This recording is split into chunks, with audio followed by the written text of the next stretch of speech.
Salam sejahtera, terima kasih karena bersama dengan saya di Nazilin Unity Channel. Sekali lagi, SPRM menahan semula ahli parlimen yang dikaitkan dengan ahli politik.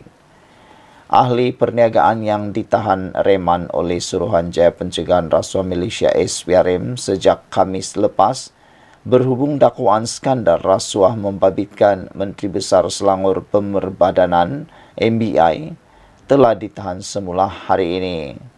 Ketua Pesuruhjaya SPRM Azam Baki mengesahkan penahanan berkenan tetapi enggan mengulas lanjut. Menurut sumber yang rapat dengan siasatan, individu itu ditahan semula selepas perintah tahanan reman berkenan kes pertama tamat hari ini. Pegawai penyiasat memutuskan untuk menahan semula ahli perniagaan itu kerana menerima maklumat dia mungkin terlibat dalam satu lagi kes rasuah. Kes kedua juga ada kaitan dengan MBI, tetapi membabitkan projek lain di bawahnya, kata sumber dari SPRM itu. Suspek didakwa menerima rasuah daripada syarikat lain selepas berjaya mendapatkan kontrak berkaitan MBI. Menurut sumber, SPRM masih menyiasat jika kes kedua mempunyai kaitan dengan ahli politik terkenal yang dipercayai terlibat dalam skandal lain.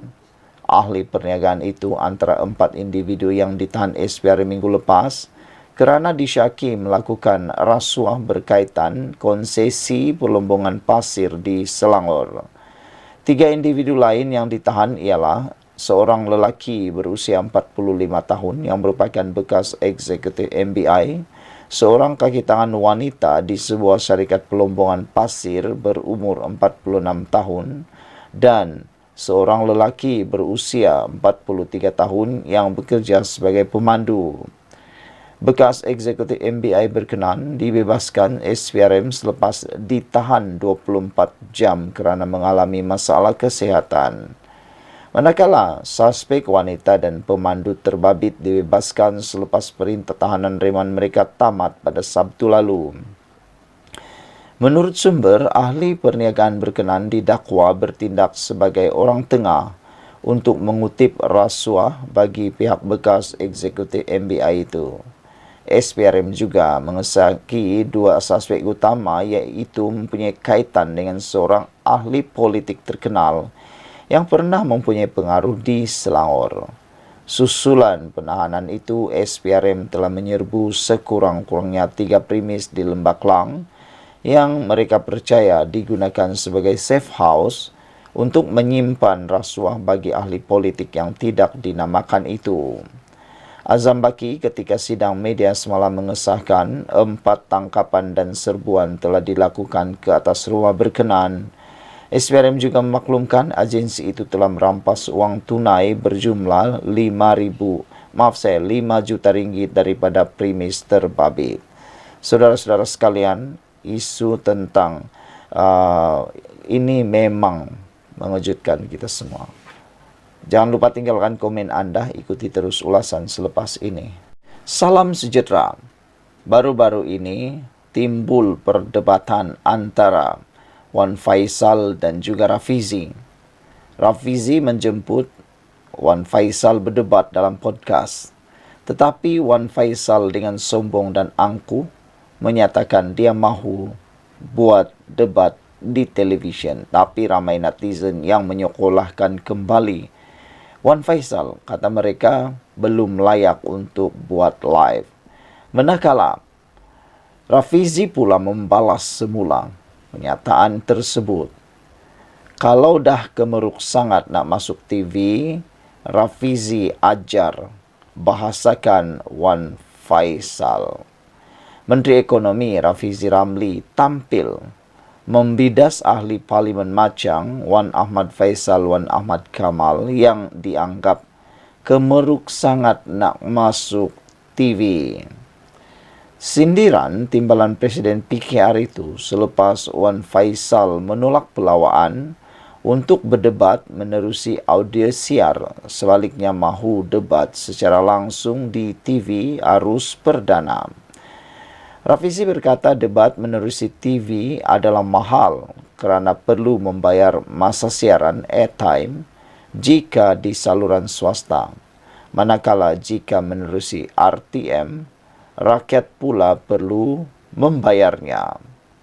Sebab itu, kalau nak debat sangat, debatlah di podcast. Tak guna airtime TV. Percuma jimat belanja. Kalau saya layan Wan Ahmad Faisal nak masuk TV, secara prinsipnya saya kena layan semua ahli parlimen yang cabar debat, kata Rafizi lagi. Kalau dah kemeruk sangat nak masuk TV, Wan Ahmad Faisal boleh dapatkan persetujuan PN Perikatan Nasional untuk mewakili kepimpinan PN atau boleh ulang cadangan cetak wang. Confirm seminggu masuk TV. Perli Rafizi menerusi satu hantaran dimuat naik di platform X. Lebih menarik lagi ialah siapa yang buat tawaran dia bayar kos. Itu kata netizen. Jadi mereka mahu kalau Wan Faisal yang membuat tawaran mahu dalam TV, biarlah Perikatan Nasional Wan Faisal lah yang membayar kos tersebut. Jangan pula terhege-hege nak paksa kerajaan membayar permintaan beliau. Kemarin Wan Faisal mahu berdebat secara langsung dengan Rafizi di TV seperti ahli parlimen Bacok, Muhammad Zahir C. Sulaiman menerusi Astro Awani pada 9 Ogos tahun lalu. Malah wakil rakyat PN dari Bersatu itu berkata, dia tiada masalah jika berdebat 2 lawan 1 serentak dengan Menteri Komunikasi Fahmi Fadzil. Mengulas lanjut, Rafizi berkata debat dengan Zahir diadakan selepas pimpinan tertinggi blok pembangkang tersebut, antaranya Sanusi Maknur dan pengerusi PN Selangor Datuk Seri Muhammad Azmin Ali menolak jemputan. Perikatan Nasional wakilkan kepada YB Zahir, sebab itu debat akhirnya dengan beliau sebagai mewakili PN, hujahnya. Pada 9 Ogos lalu, Rafizi mempelawa Wan Faisal yang juga Ketua Angkatan Bersatu Anak Muda Armada bersatu untuk berdebat mengenai bagaimana merancangkan ekonomi dengan mencetak wang.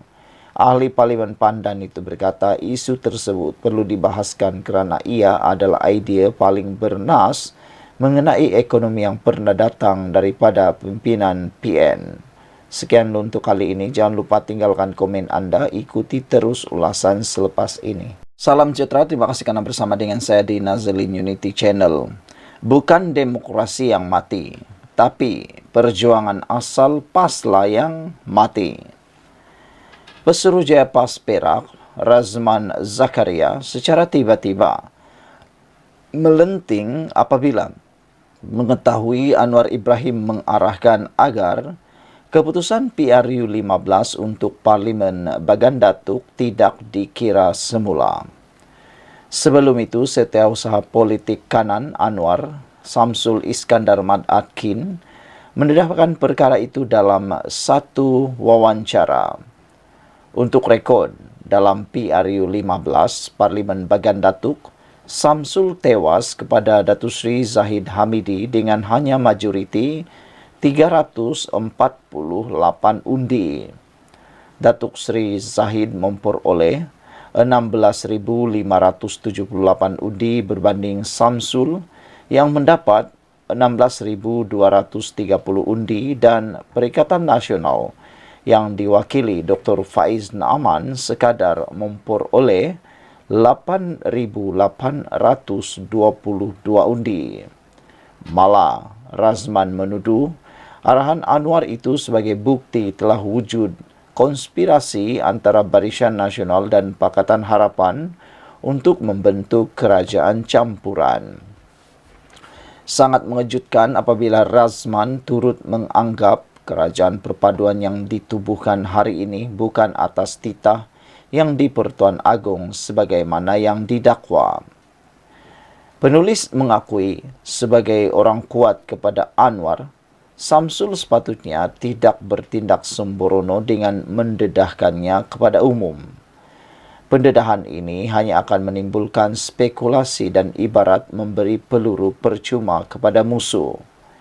Ia akan dilihat Samsul seolah-olah tidak boleh menerima hakikat kekalahan dengan memperlekehkan kemenangan Datuk Seri Zahid Hamidi.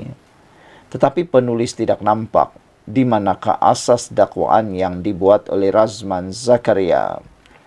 Ketika Anwar memberikan arahan tersebut, peluang untuk PAS dan Perikatan Nasional menjadi kerajaan sebenarnya lebih terbuka. Ini terbukti apabila pengerusi parti mula-mula dipanggil menghadap adalah Anwar mewakili Pakatan Harapan dan Muhyiddin Yassin serta Hadi yang mewakili Perikatan Nasional. Kalaupun sekiranya Anwar dan Datuk Seri Zahid sudah ada persetujuan, ianya tidak akan berlaku sekiranya Perikatan Nasional akur dengan titah yang di Pertuan Agong. Kerjasama Barisan Nasional dan Pakatan Harapan bukanlah pilihan pertama Baginda, tetapi kerajaan, kerjasama Pakatan Harapan dan Perikatan Nasional PN. Hanya selepas Muhyiddin dan Hadi bersikap angkuh dan biadab terhadap yang di Pertuan Agong, barulah Barisan Nasional berada dalam pertimbangan Baginda. Realitinya, demokrasi di negara kita tidak mati, tetapi kerakusan pemimpin PAS kepada kuasa yang telah menyebabkan perjuangan asal parti PAS mati. Sekian untuk kali ini, ikuti terus ulasan selepas ini, tinggalkan komen Anda.